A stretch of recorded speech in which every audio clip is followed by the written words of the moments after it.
Right.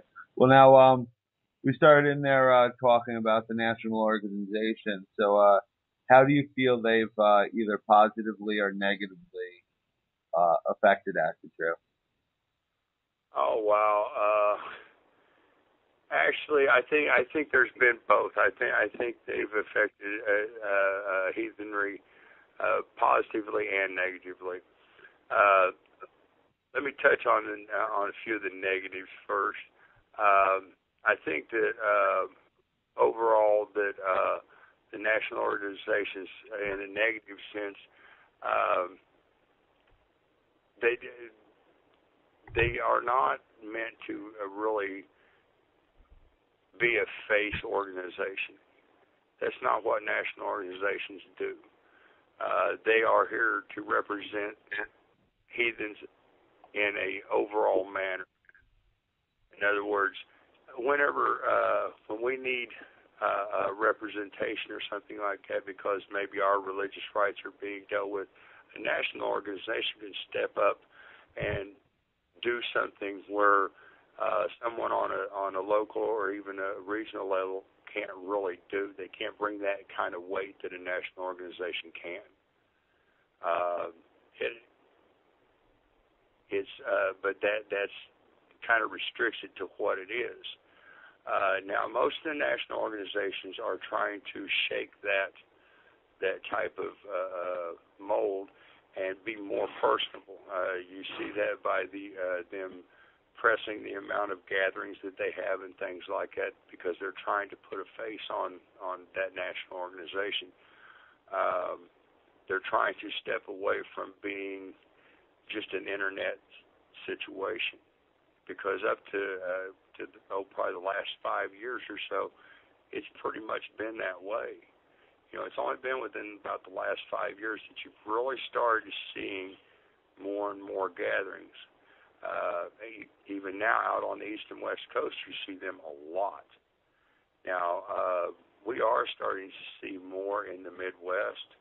Uh, uh, our kindred, along with Northern White Kindred, put together Central Corridor Heathen Celebrations to help do gatherings in the Midwest here, and or what we call Central Corridor, because there was the national organizations weren't putting those kinds of gatherings on a regular basis. They might come out here maybe once a year and do something somewhere. But as a general rule, the only time you ever really see anything done was either on the West Coast or on the East Coast. And we wanted to be able to gather with other heathens, and that was the only way that we knew to do it. And I have started over the last 3 years. I've been a folk builder for almost 4 years, and over the last 3 years that we've been working on our Ostara celebration, I have seen so many more gatherings across the Midwest here popping up. JBK did Lightning Across the Plains, and I think this year's going to be their 4th year, I think, yeah, which we're proud of them for that. And Volksoff Kindred is doing a Northern Way gathering up in Minnesota, and they're doing a really good job with that. We do our Ostara celebration down here in April at the Heber Runestone. And then a lot of the other kindreds are doing things on their own. We just attended a midsummer gathering over in Arkansas this last weekend with White Wolf Kindred, and we want to say howdy to them, because they showed us great hospitality and made us very, very comfortable. It really does my heart good to see more and more heathen kindreds getting out there and stepping out and taking a chance of doing stuff so they can get to visit with other heathens. A lot more heathens are traveling now. We're seeing a lot more folks gathering. We go to Venus, Texas, down there with Eagle Grove Kindred all the time. We visit with the Franks in Oklahoma City on a really, really regular basis.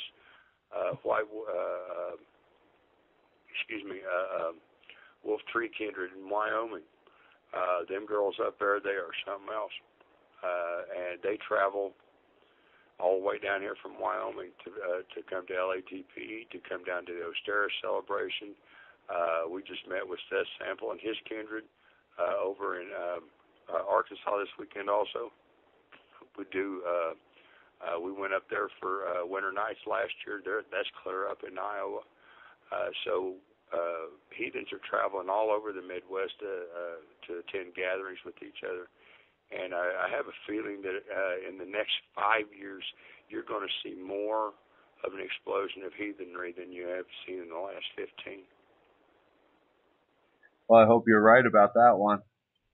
I can almost guarantee it.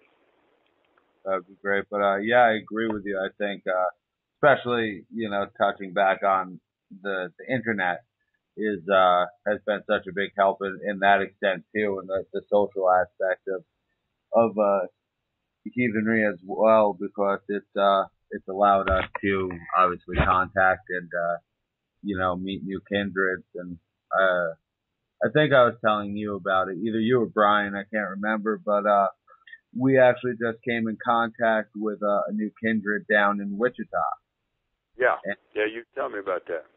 Yeah, so in July we're gonna go meet up with them and stuff like that. So yeah, the internet definitely it has helped us in so many different ways. Now then, you asked me about the positive and the negatives of the national orders. Now the positives are that they are putting people out there as folk builders and I can't think of the titles for the other groups, but they're putting people out there that essentially have the same position I have to help get heathens in contact with heathens.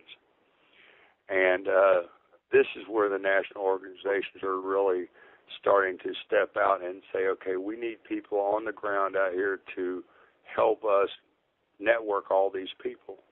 And literally on a daily basis, we're getting more and more calls.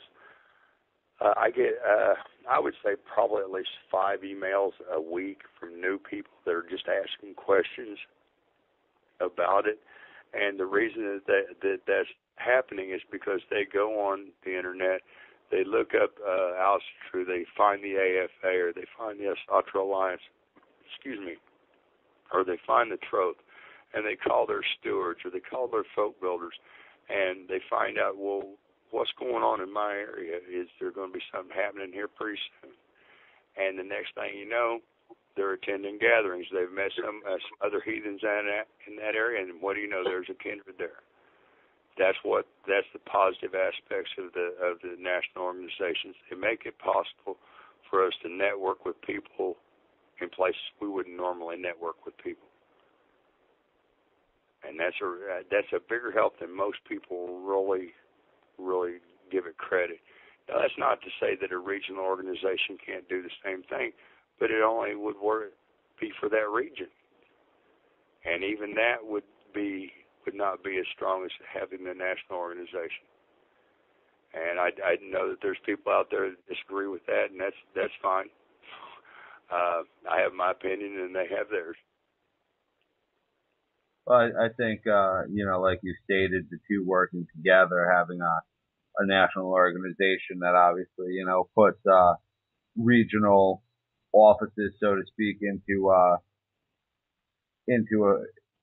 existence. I think that, the combination of the two work, right. That's the way it should work. Right.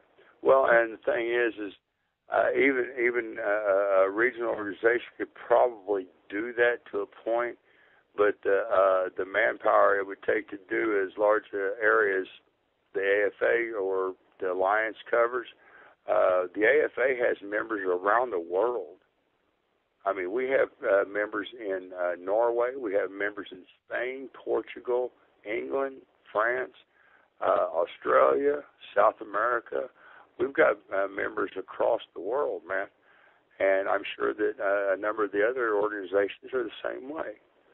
Now, do you have folk builders in other countries as well, or is it just members?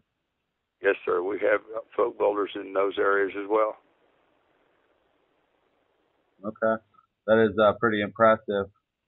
Well, the fact of the matter is that there's a lot of people that are, I don't want to get into a big old religious discussion here, but the fact of the matter is, going back to a question that you asked earlier about how I felt heathenry and our values could affect America itself.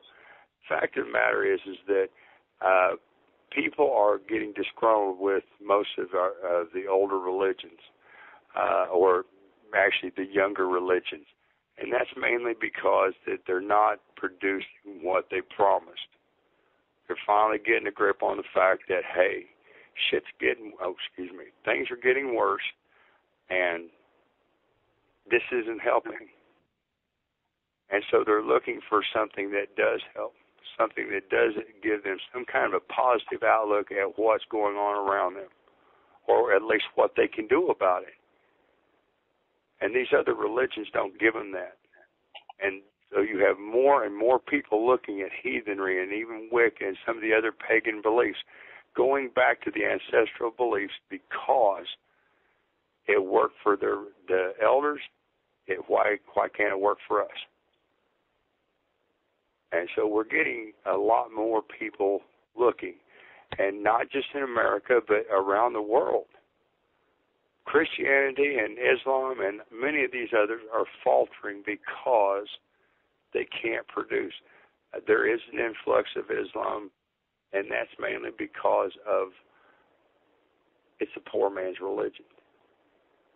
It's a poor man's religion. It's just like it's working the same way Fidel Castro did coming into Cuba. And the fact is that over a period of time, it will falter also. Heathenry doesn't falter.